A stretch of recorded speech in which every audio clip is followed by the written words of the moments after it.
शुरू करने से पहले फर्स्ट एपिसोड का लिंक डिस्क्रिप्शन और पिन कमेंट दोनों में ही दिया हुआ है। अगर आप नए हो तो वहां पर जाकर के देख सकते हो। बाकी चलिए शुरू करते हैं आज का ये नया एपिसोड। तो ये स्टोरी वहीं से कंटिन्यू होती है जहां पर कि लास्ट में खत्म हुआ था। इमॉर्टल स्वॉर्ड के उस बड़े हमले के बारे में हमें पता चलता है। यह जंगनंग सेक्ट की ऐसी महान मार्शल आर्ट है जो केवल उसी आदमी को मिलता है जो कि इमॉर्टल स्वॉर्ड के टाइटल को पोजेस करता है। यह इतना पावरफुल मार्शल आर्ट है कि ब्रह्मांड को 2 टुकड़ों में बांट सकता है और एक झटके में खत्म भी कर सकता है। हम देखते हैं इमॉर्टल स्वॉर्ड का हमला ताई स्वॉर्ड वो बेहद ही ज्यादा स्पीड के साथ जियोक्सन की तरफ बढ़ रहा था, जिसे कि देखता हुआ डैन काफी ही ज्यादा घबरा गया होता है और वो चिल्लाते हुए जियोक्सन को पुकारता है। वहीं जियोक्सन उस स्वॉर्ड को अपनी तरफ आता हुआ देख खुद के बचाव में अपने कॉफिन को आगे कर देता है। हालांकि कोई फायदा नहीं होता, वो लगातार पीछे धकेले जा रहा था, जिसे कि देखता हुआ लामा बोलता है, जियाम मुझे विश्वास नहीं हो रहा है, तुम ताई स्वॉर्ड का इस्तेमाल कर रहे हो, यह कुछ ज्यादा ही नहीं हो गया, अब रुक जाओ, ये काफी है। जिसका कि जवाब इमॉर्टल स्वॉर्ड कुछ भी नहीं देता है तो लामा कहता है, क्या ऐसा हो सकता है कि तुम उस बच्चे को मारने की कोशिश कर रहे हो? इतने में वो देखता है ताई स्वॉर्ड के साथ जियोक्सन का कॉफिन टकराने के कारण वो थोड़ी देर तक तो उसे रोक पाता है, लेकिन कुछ ही समय बाद वह पूरी तरह से टुकड़ों टुकड़ों में बट जाता है, जिसके चलते वो ताई स्वॉर्ड जियोक्सन को तबाह करने ही वाला था।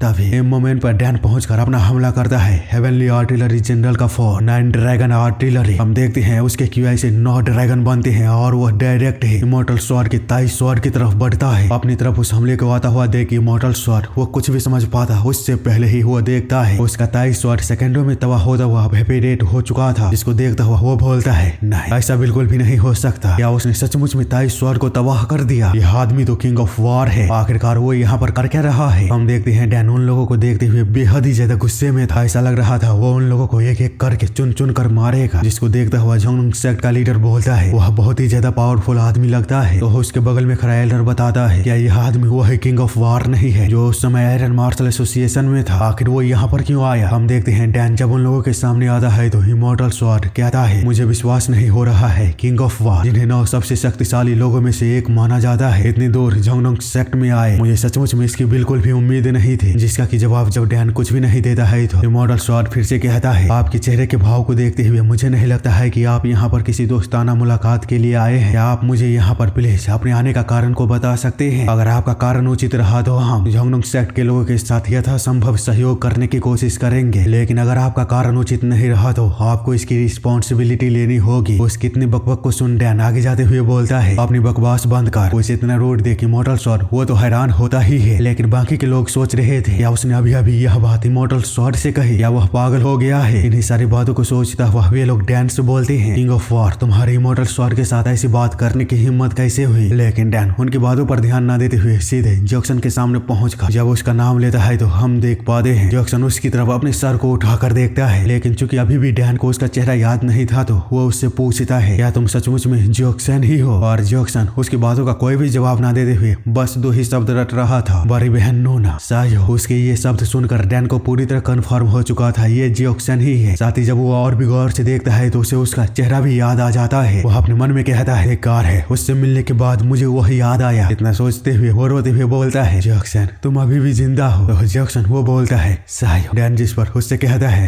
मैं सायो हूँ, या तुम्हें मैं याद हूँ? इससे आगे वो कुछ भी उससे बात कर पाता। तभी जियोक्सन जिस चोटी पर खड़ा था वो टूट जाता है और पहले के जैसे वो दोबारा माउंटेन के ऊपर से नीचे गिर पड़ता है, लेकिन इस बार सिचुएशन अलग थी। डैन तुरंत ही उसका नाम लेते हुए चिल्लाकर उसे पकड़ने की कोशिश करते हुए बोलता है, नहीं इस बार नहीं, मैं तुम्हें दोबारा नहीं खोऊंगा। ये सब बोलता हुआ वो भी उस पहाड़ी से नीचे कूद पड़ा था और उसे पकड़ने की कोशिश करते हुए बोलता है, बस थोड़ा सा और। हम देखते हैं वो ज्यादा नीचे जाने से पहले ही जियोक्सन को पकड़ लिया था और पहाड़ी से लटक कर वो जब रुकने की कोशिश करता है तो वजन ज्यादा होने के कारण वे लोग लगभग मरने ही वाले थे, क्योंकि पहाड़ी के अंतिम छोर पर जाकर वे लोग रुके होते हैं। डैन कहता है, जियोक्सन चिंता मत करो, मैं दोबारा तुम्हारे हाथ को कभी नहीं छोड़ूंगा। जो सुनता हुआ जियोक्सन भी शायद उसे पहचान लेता है। वो कहता है, सायो। दूसरी तरफ हम देखते हैं हानसंग और हानसो दोनों ही डैन के पीछे आते हुए चिल्लाकर बोल रहे थे, आखिर दुनिया में चल क्या रहा है? आकाश से एक बड़ी स्वॉर्ड नीचे की ओर आ रही है और उसके सामने से जा रहा है उड़ता हुआ नीला ड्रैगन। आखिरकार उसने ऐसा क्यों किया? धत्तेरे की मैं थक गया हूँ और शुक्र है कि हम पहुंच गए। इतना बोलते हुए जब वो अपने सामने देखता है तो उससे इमॉर्टल स्वॉर्ड अपनी एनर्जी को अनलीश करता हुआ दिखाई देता है, जिसे देखता हुआ वो पहले तो अपने मन में कहता है, आखिरकार ये किस तरह की क्यूआई है? मास्टर के केवल करीब खड़ा होने से ही मुझे महसूस हो रहा है कि मेरी आत्मा टुकड़ों टुकड़ों में बंट रही है। वहीं हानसंग वो सोच रही थी, मुझे मास्टर डैन कहीं भी नहीं दिखाई दे रहे हैं, आखिर यहाँ पर हुआ क्या? इतने में ही पहाड़ियों के नीचे से उसे एक जोरदार धमाके की आवाज सुनाई देती है, जिसको सुन वो कहती है, ये तो मास्टर डैन की फुटवर्क है, क्या ये नीचे हैं हम देखते हैं डैन काफी ही ज्यादा स्पीड के साथ ऊपर की ओर आ रहा होता है। उसकी स्पीड इतनी होती है कि वो बिलो माउंटेन से सीधे आकाश में चला गया होता है, जिसको देखता हुआ सारे ही लोग चौंके हुए थे। लेकिन इमॉर्टल स्वॉर्ड वह डैन को देखते हुए सोच रहा था, इस आदमी को एक अविश्वसनीय निकनेम दिया गया है किंग ऑफ वॉर, क्योंकि उसने सबसे पावरफुल लोगों में से एक वान व्यू को मारने के साथ ही पूरे नामगोंग फैमिली को अपने हाथों से सफाया कर दिया। इसके अलावा उसने मार्शल एसोसिएशन में मास्टर हुआंगबो के खिलाफ कुछ ऐसा कर डाला जो करना असंभव था। आखिर उसके जैसा महान व्यक्ति झोंगडोंग सेक्ट में क्यों आया है? मुझे अपना संयम बनाए रखना होगा। एक छोटी सी भी गलती पूरे झोंगडोंग सेक्ट को बड़े खतरे में डाल सकती है। मुझे स्ट्रांगली रिस्पॉन्ड करना होगा, साथ ही जेंटल भी। हम देखते हैं सारे लोग यही सोच रहे थे, लेकिन ये बूढ़ा वो चिल्लाते हुए कहता है, किंग ऑफ वॉर तुम कमीने कहेंगे, क्या तू जानता भी है अभी अभी तूने क्या किया? वह लीडर उसे शांत करते हुए बोलता है, एल्डर प्लीज खुद को काबू में रखिए, मैं खुद उससे बात करने की कोशिश करता हूँ। दूसरी तरफ उन लोगों की बातों पर ध्यान न देते हुए डैन जैक्सन से बोल रहा होता है, क्या तुम ठीक हो? तुम्हें कहीं पर चोट तो नहीं लगी? इतने में लीडर उससे बोलता है, तो आप ही है महान किंग ऑफ वॉर, मैं क्वाक चंग सेओक हूँ, झोंगडोंग सेक्ट का लीडर। ऐसा लगता है कि आप इस जेंट को जानते हैं। क्या इसी वजह से आपने झोंगडोंग सेक्ट के आंतरिक मामलों में दखल दी है? अगर हाँ तो प्लीज जवाब दीजिए, क्योंकि आपके कामों ने सीमा को पार कर दिया है, इसीलिए प्लीज हमें समझिए। आपके उत्तर के आधार पर हमारे पास कार्रवाई करने के अलावा कोई रास्ता नहीं है। डैन उन लोगों को बीच में बार बार इस तरह टोकता हुआ देख गुस्से में उनसे कहता है, मुझे यकीन है मैंने तुम लोगों को चुप रहने के लिए कहा था, और फिर भी तुम कमजोर लोग मानते ही नहीं। इतना बोलते हुए वो अपनी एनर्जी को भयानक रूप में बाहर निकालने लगता है। तो उसके प्रेशर में आते हुए सारे ही लोग सोचते हैं, यह कितना जबरदस्त इनॉर्मस की वह है। केवल एक नजर देखने मात्र से ही वो इतनी पावरफुल एनर्जी को बाहर निकाल सकता है। तो अब मैं समझ पा रहा हूँ आखिर उसने कैसे मास्टर हुआंगबो को हराया। वही लीडर वो सोच रहा था जैसा कि उम्मीद थी, जबकि ये बूढ़ा डैन को गालियां देते हुए अपने मन में सोच रहा होता है, मैं जानता था वो पावरफुल है, लेकिन इतनी हद तक मैंने कभी उम्मीद नहीं की थी। दूसरी तरफ उन लोगों के सामने खड़ा इमॉर्टल स्वॉर्ड डैन को इस तरह अपनी एनर्जी को निकालता हुआ देख उससे कहता है, किंग ऑफ वॉर तुम्हारे हमारे झोंगडोंग सेक्ट को नीचे देखने की घमंड ये ना बर्दाश्त है, मैं तुम्हारे घमंड को आज तोड़ कर ही रहूंगा। ये सब बोलता हुआ वो भी जब डैन के खिलाफ अपनी एनर्जी को बाहर निकालना शुरू कर दिया था, तो उसे देखते हुए डैन क्रीपी स्माइल को देते हुए कहता है, मेरा घमंड